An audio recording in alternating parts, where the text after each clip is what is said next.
Salam dostlar, hər vaxtınız xeyir olsun, necəsiz?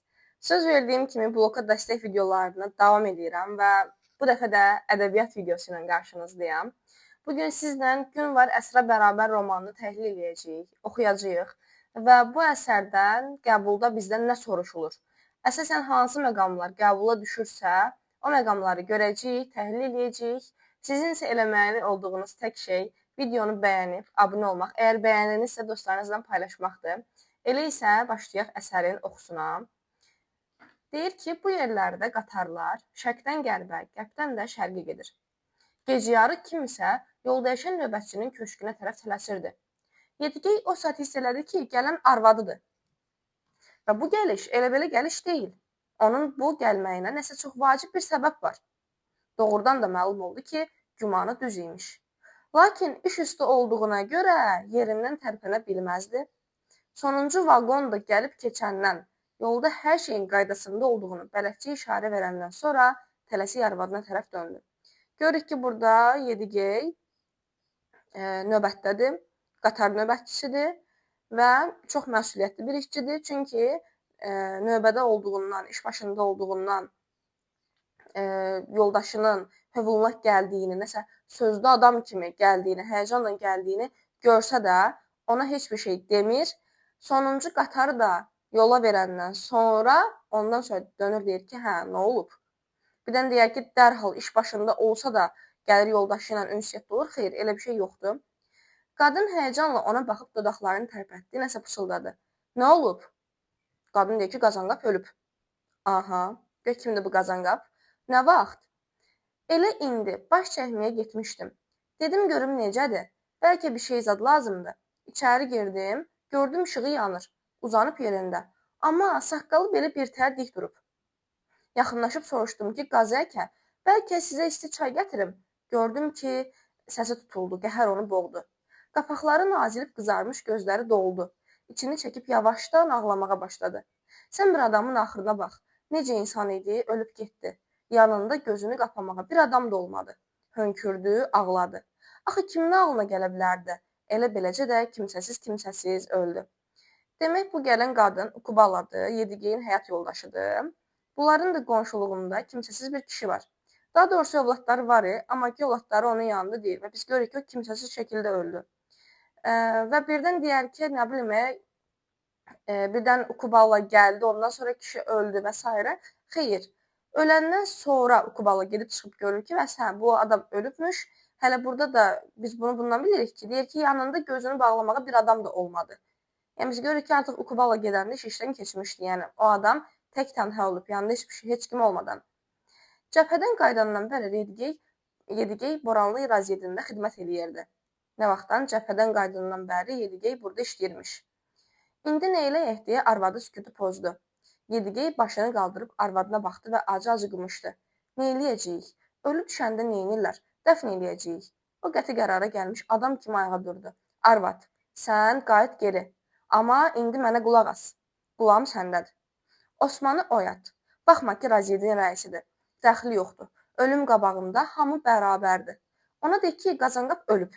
Kişi 44 il burada can çürüdüb. Aha, buradan bizə nə məlum oldu? Bilirik ki, həmin bu Yedigeyin işlədiyi Raziyedin müdürü, rəisi kimdir? Osmandır. Və Yedigey ilk dəfə tapşırır ki, yəni Yedigeyin tapşırdığı birinci iş olur ki, sən birinci qayıt evə, ondan qabaq mənə qulaq as. Get Osmanı oyat. Çünki deyir ki, bəs bu Qazanqap 44 il həmin bu Yedigeyin işlədiyi yerdə işləyib. Yəni o da demək olar ki, deyəndə o da həmin bu dəmir yolunun işçisiymiş və indi həmin o yerin rəisi də kimdir? Osmandır. Yedigey də tapşırır ki, ay Ukubala, get Osmanı oyat. Hə.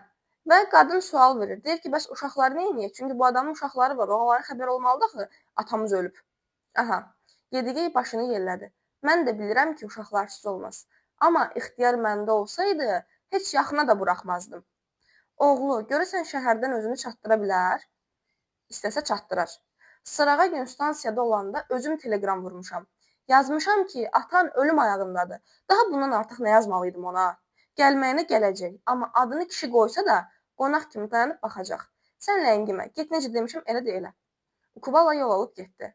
Sonra tərəddüdlə ayaq saxladı. Təzədən yola düzələndə Yedigi özü onu səslədi.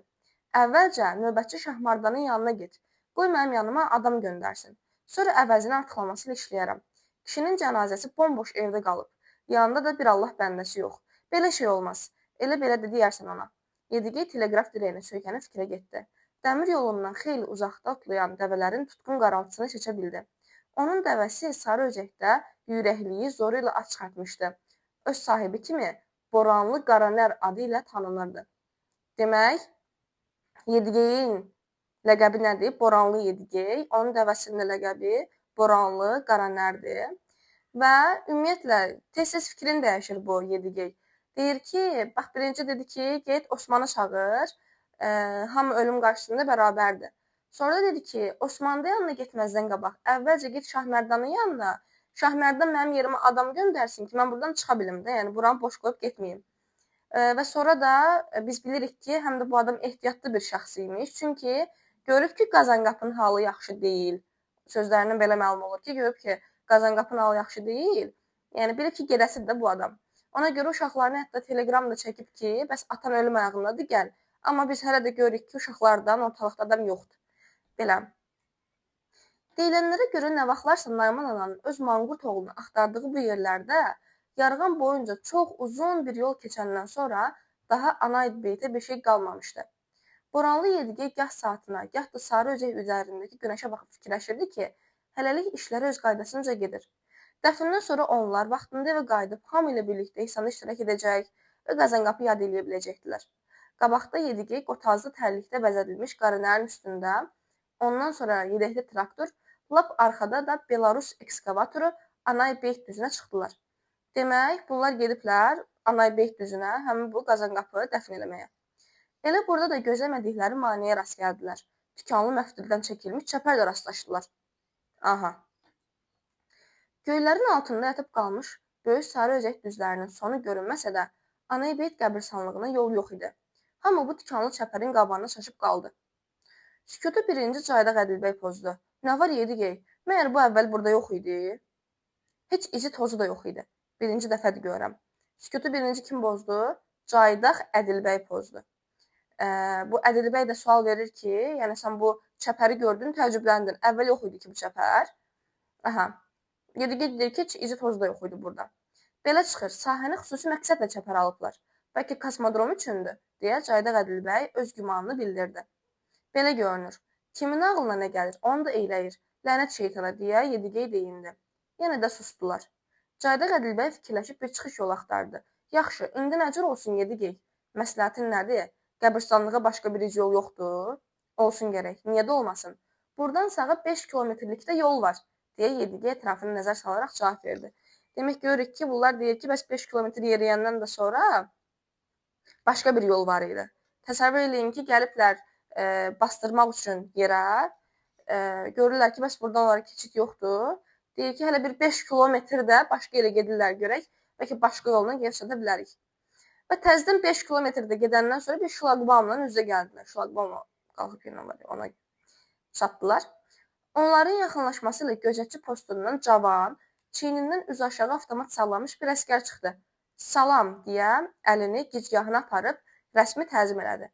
Hələ də uşaqlıq yağan açıq mavi gözləri ilə Yedigeyə baxıb soruşdu. Kimsiz, hardan gəlirsiniz? Hara gedirsiniz? Biz buralıyıq, saldat, deyə Yedigey onun uşaq ciddiyyətinə baxıb gülümsündü.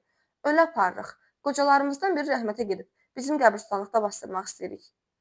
Deyir, buraxılış vərəqəsi yoxdursa, olmaz. Bu sahə nəzarət altındadır. Deyə əskər məsələnin nə yerdə olduğunu başa saldı. Bunu başa düşürəm. Axı biz qəbirstanlığa gedirik. Lap yaxındır. Burada nə var ki, bastırıb qayıdarıq. Olmaz. İxtiyarım yoxdur, deyə gözətçi cavab verdi. Elə bu vaxt Sabitcan yersiz olaraq işgüzar bir görkəmlə irəli soxuldu. Nə var? Nə olub? Mən vilayət həmkarlar şurasındanam, deyə özünü nişan verdi. Niyə durmuşuq? Ona görə ki, olmaz. Axı ağzımda deyirəm ki, yoldaş gözətçi, həmkarlar şurasından gəlmişəm. Hardan gəldiyinizin qətiyyən mənə dəxli yoxdur. Necə yəni yoxdur? Deyə Sabitcan çaşıb qaldı. Yoxdur vəssalam. Bura qorunan sahədir. Daha burada nə söz ola bilər? Sabitcan əsəbləşdi.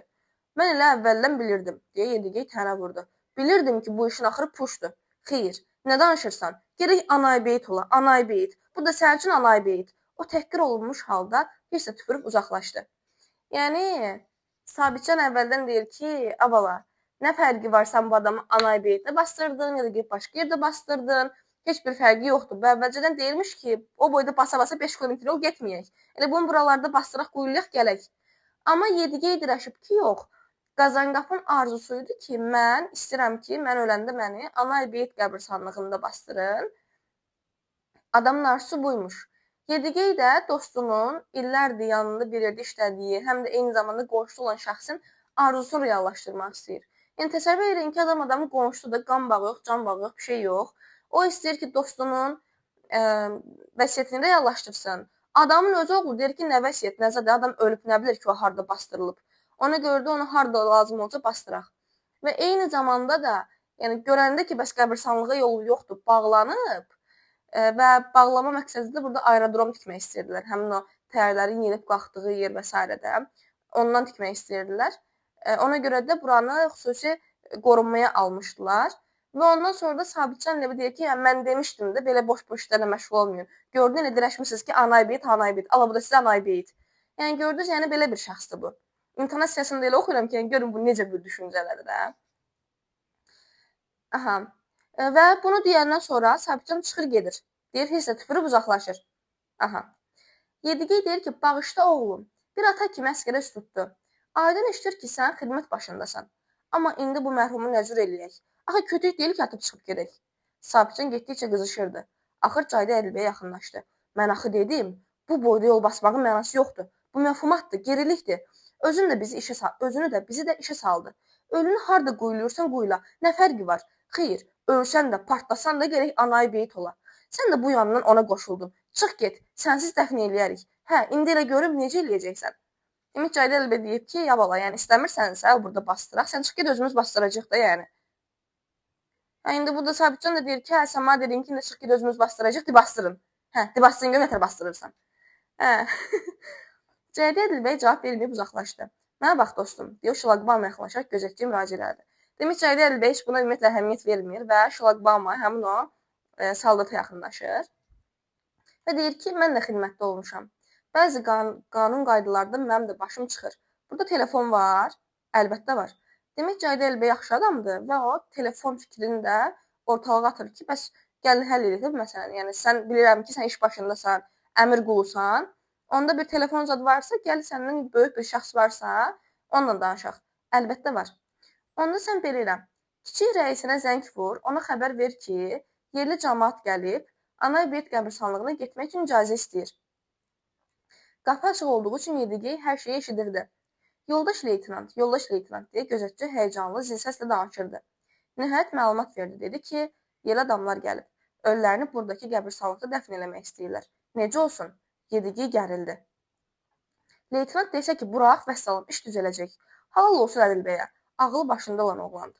Amma nədənsə gözətçinin söhbəti uzanırdı. İndi o təkcə suallara cavab verdi. Hə, neçə nəfər?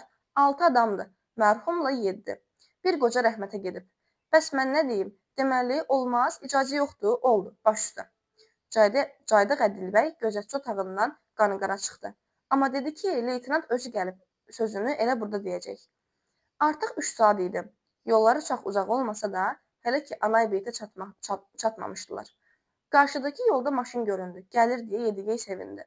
Allah qoysa, hər şey qaydasına düşər. Gözətçi də maşının gəlməyini gözləyirdi. Kiçik rəisi Şlaqbamın o tayından dayanan adamlara tərəf döndü. Kimdir burada kənar adam? Gözləyən kimdir? Sizsiz, deyə o boranlı Yedigeyə müraciət elədi. Biz Bozqoy Qaraqım, Anaybeyt gəl Jeltbey tırıb qaldıq. Kolay da bolsa, Jardamdeş Qaraqım, deyə Yedigey ordenlərini cavan zabitə göstərməyə çalışdı. Ümumiyyətlə Çingiz Aytmatov qırğız yazıçısıdır və həmin o rəislə Yedigey qırğız dilində danışır. Hə, bizik oğlum, bizi Anaybeyt qəbirstanlığına buraxmağa kömək elə, oğlum deyir. Aha. Və bu leytenant Tansikbayova heç bir təsir göstərmədi. Heç bir təsir göstərmədi. Yoldaş kənar adam. Mənimlə rus dilində danışın. mən xidməti vəzifə başındayam deyə xəbərdarlıq etdi. Yedigey leytenant Tanskbayevin özünə baxır və görürdü ki, bu işdən bir şey çıxmayacaq. O, şlaqbaumun o tərəfində dayanmışdı ki, elə belə formal olaraq kənar adamların şikayətinə qulaq assın. Alçalıb pərt olmuş Yedigey tədricən qəzəbləndiğini hiss edirdi. Amma iradəsini toplayıb özünü təmkinli saxlamağa çalışırdı. Yox, nə qədər ki, mərhum dəfn edilməyib, onun özündən çıxmağa haqqı yoxdur. Bayaqdan kənarda gəzişib səsini çıxarmayan Sabitcan bu yerdə özünü göstərmək məqsədi ilə onların qabağına yeridi. Nə oldu? Ağzınızdan vurub qaytardılar? Elə belə də olmalıydı. Yaman hazırlaşmışdınız. Anay beyit, indi döyülmüş it kimi geri qayıdırsınız. Kimdi də ölmüş it? Deyə kürəkən özündən çıxaraq onun üstünə cumdu. Aramızda it varsa, o da sənsən, əclaf. Orada duranla sənin nə fərqin var? Elə quru qopun var. Mən dövlət adamıyam. Sən heç adam deyilsən. Bu da Qazanqapın kürəkəni. Sabitcan birdən ağa kimi ucadan əmrlər verməyə başladı. Nə ağzınızı açıb dayanmısınız? Traktorları işə salın. Necə gəlmişik, elə də qayıdaq. Cəhənnəm olub gedək. Döndər görüm. Bəsdir. Gic yerində qaldım. Başqalarının ağzına baxanda belə olar. Demək dostlar, bu hissədən, yəni gördüyünüz kimi məsəl maraqlı əsərdir həqiqətən. Gün əsrə bərabər deyəndə elə adı belə kifayət eləyir ki, biz onu oxuyaq. Çünki yəni hadisənin hamısı bir gündə baş verib və orijinalına baxsa çox qalın bir kitabdır. Və biz burada görürük ki, təkcə Sovetin əsarəti altında qalan dövlətlər biz olmamışıq da. Yəni Azərbaycandan başqa qırğızlar da bunun qurbanı olub və görürsüz iki qırğız adamdır, qabaq-qabağa danışır. Amma qırğız adam deyir ki, bəs mən vəzifə başındayam, mən rus dilində danışıram. Və qırğız dilinə əhəmiyyət vermir. Yəni məsələ bax bu manqurtlaşmaqdır. Yəni elə ən böyük manqurt bu Tanskbayevin özüdür. Biz manqurt əsərini də oxumuşuq yəqin ki, yəni oxumusunuz yəqin ki. Həmin o manqurt əsərində biz görürük ki, o dövrün manqurtları işgəncələrlə, yəni juanlar gəlirdi, onların saçlarını qırxırdı, ən xırda tüklərini də çıxardırdı, sonra dəvənin boynunun qalın yerindən onların başına keçirdirdi, günün altında qurudurdular və s. Yəni işgəncə yöntəmlərindən biridir ki, həmin o dəri başa bitişirdi, sonra tüklər inkişaf edə bilmirdi, adam ağlını itirirdi günün altında və manqurt olurdu. Və o manqurtların xüsusiyyətlərindən biri nə idi? Bütün əmrlərə qeyd-şərtsiz əməl edirdilər. Müti və təhlükəsiz olurdular. Yəni ki, təsəvvür edin ki, günün altında heç bir şikayət falan eləmədən yeməyin, içməyin ver, saatlarla orada pasibanlıq edirmişlər. Yəni sadəcə istədikləri və tələb edildikləri bir dənə olurdu, yemək olurdu. Yəni qayıdım mən nəsə etiraz eləyim, nəsə öz fikrimi bildirim. Yəni heç bir şey. Sadəcə nə əmr versənsə onu edirdilər. Yəni olurdular qul, müti təhlükəsiz bir qul. Hətta həmin o manqurtun yanına növbətçi adam da qoymamışdı. Çünki bu adam qaçmaq ağlına belə gəlmirmiş. Yəni o dərəcədə müti təhlükəsiz və qul olurmuş bu insan. Və indi bu Tanskbayevlar həmin o manqurtların müasir formasıdır. O manqurtu manqurt eləmək üçün işgəncə lazım idi. Günün altında günlərlə qalması lazım idi. Ölənə qədər orada, yəni manqurtlar asanlıqla manqurt olmurdu. Yəni hələ ölürdü 5 nəfərdən 3-ü, ikisi falan sağ qalırdı. Onu götürüb manqurt eləyirdilər o işgəncədən sonra. Amma bu Tanskbayevlar görsən, nə işgəncə olunub, nə bir şey olunub. Olub Rusiyanın qulu, deyir mənlə rus dilində danışır öz həmyerlisinə. Qınından çıxıb qınını bəyənmir, necə deyərlər? Bizimkilər demişkən, qınından çıxıb qınını bəyənmir. Və məsələn işgəncəsi də yoxdur. Yəni gör necə qul olub. Yəni necə vəzifəsindən kənarlaşmağı demirik, vəzifəsindən kənarlaşmağı. Az ana dilində danışır. Qabağındakı demirəm ki, indi hə sən yola ver onu ki, olmaz olsa da bunları keçir oradan parça bassınlar. Heç olmasa bir insan ol, bir qabağındakinin bir dilinə başa düş. Görsən deyir ki, orada formal olaraq mövcuduydu ki, sadəcə şikayəti dinləsin və rədd eləsin. Bu. Yəni bu Tanskbayev obrazını biz burada görürük ki, manqurtun müasir formasıdır. Yəni bu Tanskbayev obrazını biz burada görürük ki, manqurtun müasir formasıdır. Manqurtun digər forması hansıdır? Sabitcandır ki, o niyə görə manqurtdur? O tarixini unudur, keçmişini unudur. O ailə dəyərlərini unudur. Necə ki, həmin o manqurt öz anasını tanımamışdı. Bu da öz atasını tanımır, atasının fikirləri istər onun vəsiyyəti bunun üçün əhəmiyyətsizdir. Ümumiyyətlə, dövlət anlayışı, torpaq anlayışı, müqəddəslik, bağlılıq anlayışı ona yaddır. Sabitcan bu baxımdan manqurtdur, Tansikvey bu baxımdan manqurtdur. Aydın oldu? Ümid edirəm ki, aydındır sizə. Aha, və burada kürəkən obrazına baxaq. Caydaq Ədilbəy görürük ki, necə deyim, bir həll üçün yol axtarır. Məsələn, təklif edir ki, get kiçik zabitə, kiçik leytenanta zəng vur. Sonra ümumiyyətlə Caydaq Ədilbəy, yəni həmin bu nədir onun adı?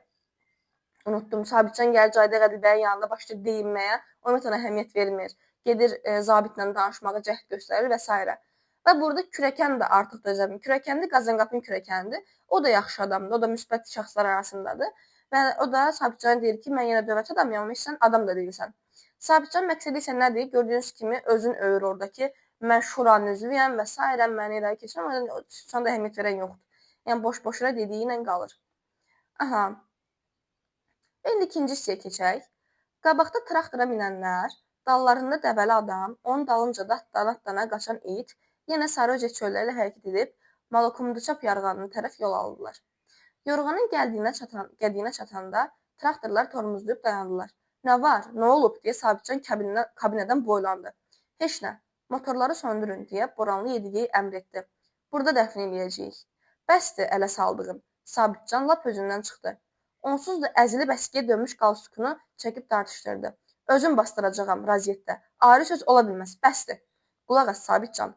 Ata sənindir. Bu barədə mübahisə ola bilməz. Sən gəl bunun ayrı tərəfini fikirləş. Harda görünüb ki, bastırılmağa aparılan ölü geri qaytarılsın? Hələ belə şey görünməyib. Bu biabırçılıqdan heç birimiz qurtara bilmərik. Dünyada belə şey olmayıb. Cəhənnəməki görünməyib. Sabitcan razılaşmadı. Caydaq Ədilbəy yenə də ekskavatorun kabinəsindən düşdü. Onu görüb əyyaş kürəkəndən də yedəkdən enib gəldi. Traktorsuz Cüməli də yaxınlaşıb gördü ki, nə səbəbə dayanıblar. İgidlər qulaq asın deyə Yedigey onlara üst tutdu. İnsan adətləri oxuya bilmirəm. Mən uzun müddət danışandan sonra dilim topu vurur, üzr istəyirəm. İnsan adətlərini pozmayın. Təbiətə qarşı çıxmayın. Hələ belə şey görünməyib ki, qəbirstanlıqdan ölü geri qayıda. Bastırılmağa aparılan gərək bastırılsın. Başqa yolu yoxdur. Baxın, bu Malakumduçap yarğanına. Bu da bizim Sarıöcək torpağıdır. Nayman ana burada. Bu Malakumduçapda özünün məşhur ağısını deyib. Oğlunu oxşayıb. Gəlin mən qoca Yedigeyə qulaq asın. Qoyun Qazanqapı məzarı burada olsun. Elə mənim də qəbrim qoy burada olsun. Allahın rizası olsa, özünüz gətirib burada bastırarsınız. Mən bunu sizdən xahiş edirəm. İndi isə hələ gec deyil, vaxt var. Baxın, lap orada, yarğanın qarşısında məfhumu dəfn edərik. Demək, bu Yedigeyin arzularından biri nədir? Vəsiyyətlərindən biri budur ki, deyir ki, bax, gəl bu Malakumduçap çölünə. Malakumduçap çölü də onlara demək olar ki, Anay-Beyit qədər müqəddəs idi. Nəyinə görə? Deyir ki, bəs burada Nayman ana öz oğluna ağı deyib, ağlayıb burada. Ona görə deyir ki, qoyla, ha Anay-Beyit, ha bura. Deyir ki, onu da gəlin burada bastıraq. Çünki ölünü geri qaytarmaq olmaz. Lap biabırçılıq olar. Və deyir ki, Allah rizası olsun, lap elə məni də burada bastırarsınız. Və mənim də məzarım burada olar. Hamı susurdu. Bilirsiniz nə var? Siz özünüz bilərsiniz. Cümələ sükutu pozdu. Mən gedirəm qəbri qazmağa. Mənim vəzifəm budur ki, çala qazım. Özü də dərin olsun. Hələ ki vaxt var. Qaranlıq düşəndən sonra bu işi kim görəcək? Siz özünüz bilərsiniz. Ağ keçiyə bükülmüş Qazanqapı xərəyin içinə qəbir çalasının qırağında uzatmışdılar. İlahi, əcdadlarımızın yolu ilə gedib müqəddəs kitablardan öyrəndiyim dualarımı eşidirsənsə, mənim də öz sözlərimi eşit. Elə bilirəm bunların bir-birinə mane olmazlar.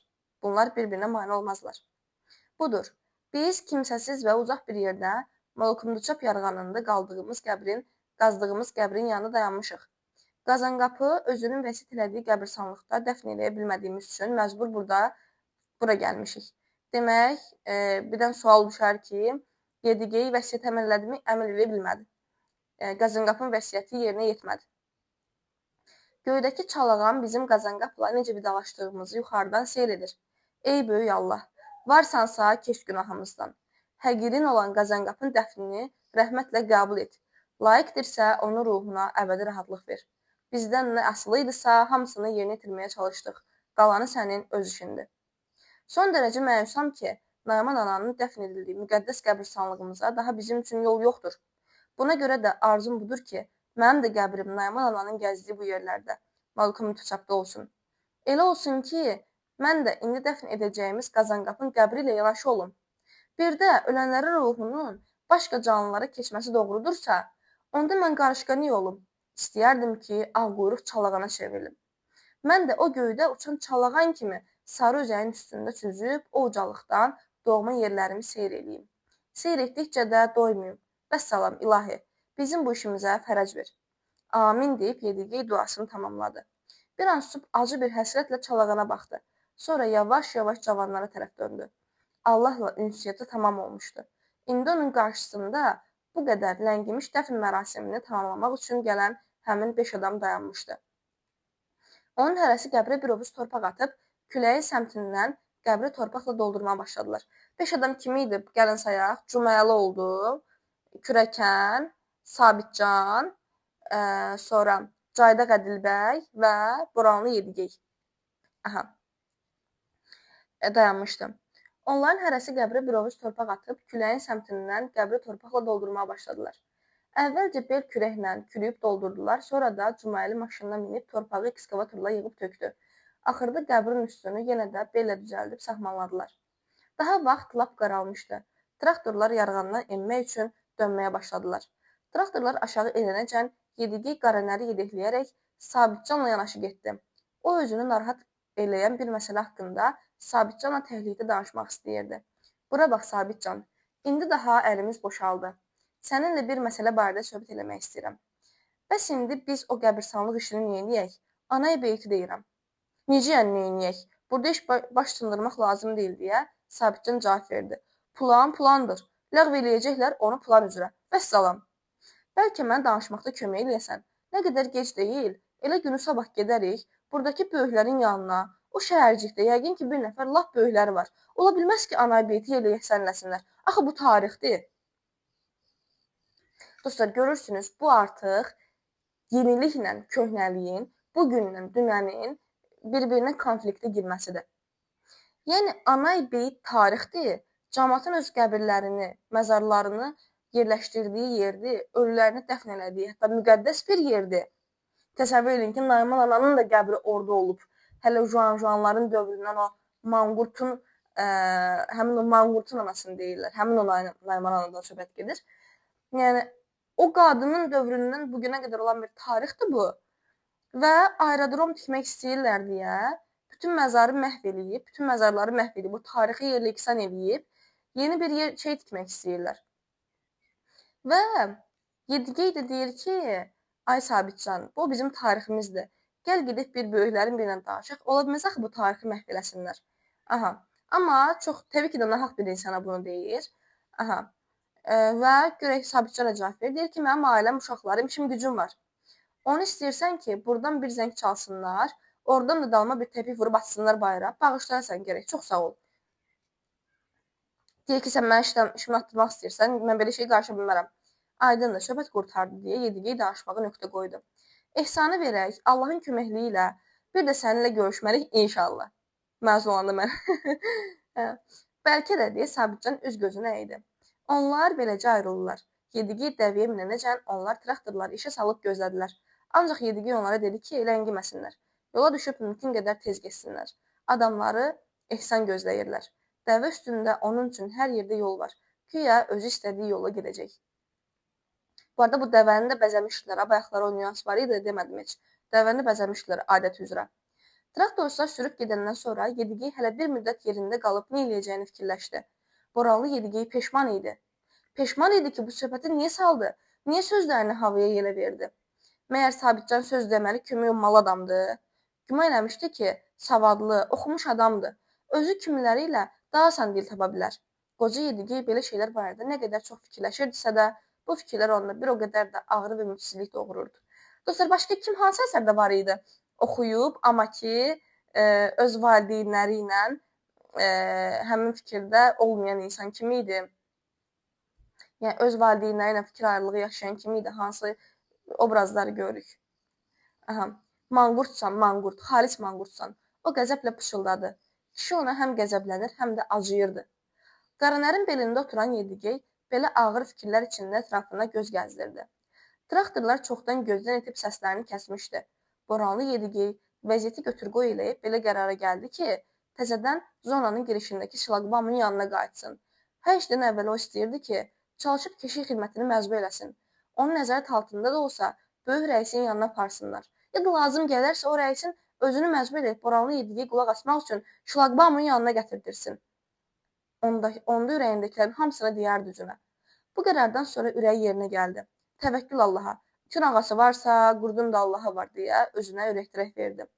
Qaranəri möhkəm mahmızlayıb şlaqbama tərəf yönəldi. Elə bu vaxt havaya nəsə oldu.